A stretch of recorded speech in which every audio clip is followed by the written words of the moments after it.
রাধে রাধে বন্ধুরা, আজকে আমরা ছুটির দিনে চলে এসেছি ঝিকরা। এখানে এসে চারিদিকে সবুজ ধান ক্ষেত দেখে আমি আর শ্রেয়া থাকতে পারলাম না। আমরা দুজনেই নেমে পড়লাম মাঠে।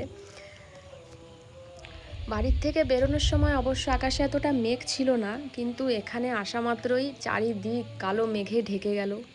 এ যেন প্রকৃতির এক ভয়ঙ্কর সুন্দর দৃশ্য, যা দেখে আমাদের একটু ভয়ও করছিল, আবার একটা মনে আনন্দও ছিল যে হয়তো বৃষ্টিতে ভেজার সৌভাগ্যটা হবে। বাড়িতে তো বৃষ্টিতে ভেজাই হয় না। তারপরে এই প্রকৃতির মাঝে এসে চারিদিক শুধু ধান ক্ষেত সবুজে মোড়া, তার মধ্যে বিকেলের সময় এই যে একটা বৃষ্টি বৃষ্টি আবহাওয়া, এ এক অন্যরকমই।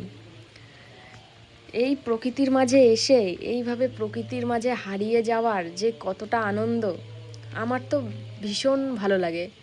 শহরের যানজটের থেকে এরকম প্রকৃতির মাঝে এসে হারিয়ে যাওয়া আমার ভীষণ প্রিয়। বৃষ্টিও